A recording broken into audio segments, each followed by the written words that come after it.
ونريد أن نمن على الذين نستضعفوا في الأرض ونجعلهم أئمة ونجعلهم الوارثين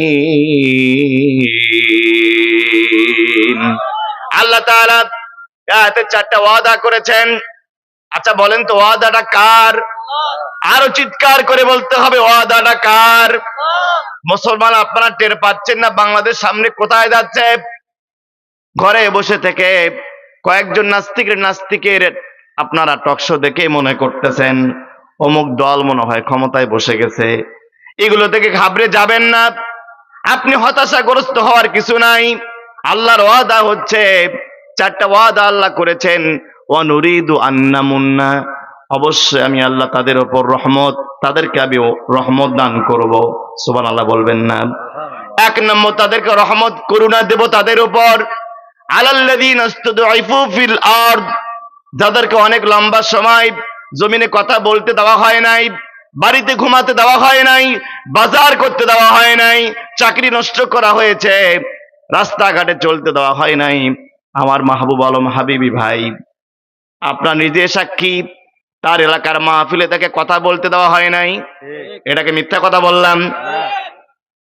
ওনার ব্যাপারে থানায় বলা হয়েছে মাহবুব আলম হাবিবি যদি মঞ্চে কথা বলে ওই মাহফিল করতে দেওয়া হবে না।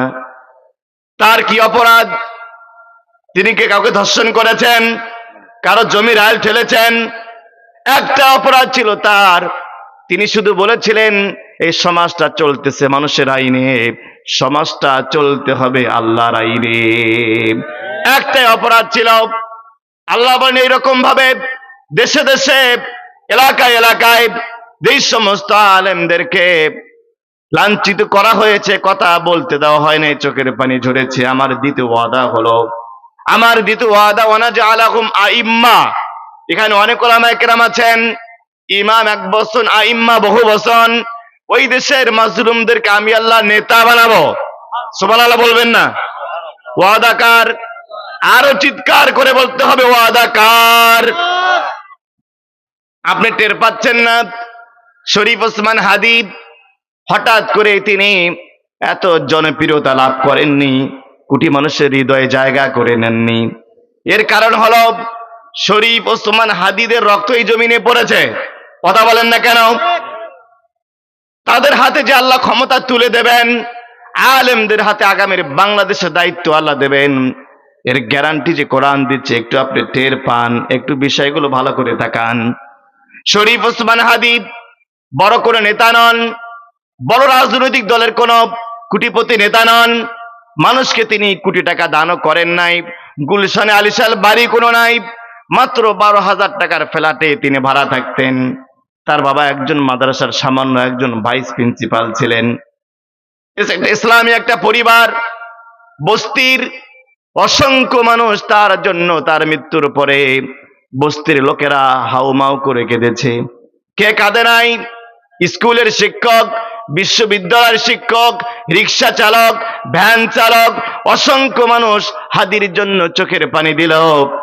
কেন? এত জনপ্রিয়তা আল্লাহ রাব্বুল আলামিন তার দিলেন। এর কারণ হলো দীর্ঘদিন ধরে হাদির মতো যুবকদেরকে, যারা ইনসাফের কথা বলতেন, ইনকিলাবের কথা বলতেন, জাস্টিসের কথা বলতেন, ন্যায় বিচারের কথা বলতেন, আল্লাহর আইনের কথা বলতেন, রাসূলের আদর্শের কথা বলতেন, তাদের উপর যখন বারবার নির্যাতন করা হয়েছে আর তাদের রক্ত যেই জমিনে পড়েছে, আল্লাহ রাব্বুল আলামিন তাদেরকে নেতার আসনে বসিয়ে দিয়েছেন।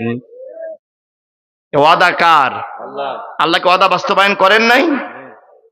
অনেক চেষ্টা করা হয়েছে ওসমান হাদির জানাজাকে বিভিন্নভাবে পায়তারা করে মানুষের সমাগম বন্ধ করার জন্য।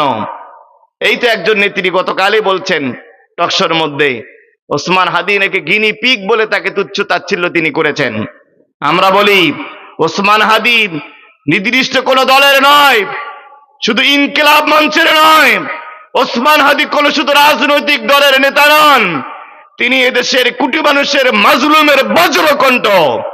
ওসমান হাদিকে নিজে আর একটা বার উল্টা পাল্টা কোন মন্তব্য কোন দলের নেতা এবং কর্মী চেষ্টা করেন, এদেশের কোটি মানুষ তাদেরকে শক্ত হাতে প্রতিবাদ করবে।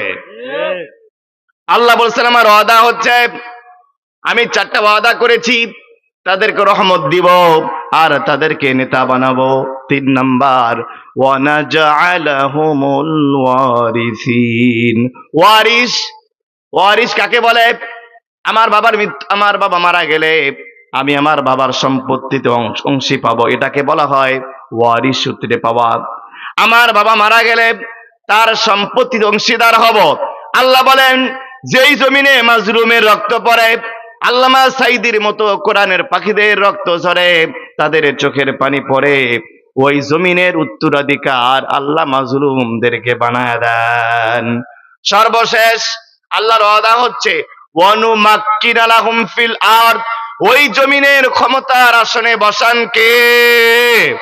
আমি এবার এই জাহাঙ্গীরাবাদের মুসলমানদের কাছে জানতে চাই, আগামীর বাংলাদেশে যেহেতু আল্লাহ ওয়াদা করেছেন, 4টা ওয়াদা আল্লাহ করেছেন, এই 4টা ওয়াদার প্রতি যদি বিশ্বাস থাকে, আমরা আল্লাহর জমিনে আল্লাহর আইনটা প্রতিষ্ঠিত হয়ে যাক, শরিয়া আইন চালু হোক, দাড়িওয়ালারা, আলেমরা, ইসলামওয়ালারা, কোরআনওয়ালারা ক্ষমতায় যাক, এটা চাই কি চাই না? কারা কারা চাই? 2 হাত তুলে আল্লাহকে দেখান তো দেখি। লিল্লাহে তাকবীর, লিল্লাহে তাকবীর। আল কোরআনের আলো, সংসদে জালো। আমার ভাইরা, নারে তাকবীর।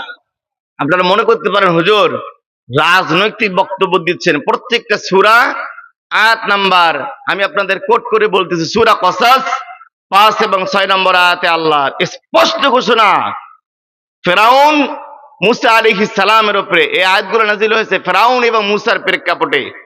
400 বছর মুসা আলাইহিস সালাম এবং তার কওমকে নির্যাতন করেছিল। আল্লাহ এমন ভাবে মেরেছেন ফেরাউনকে, কিয়ামত পর্যন্ত জালিমদের দৃষ্টান্ত করে আল্লাহ রেখেছেন। কথা বলেন ঠিক কিনা?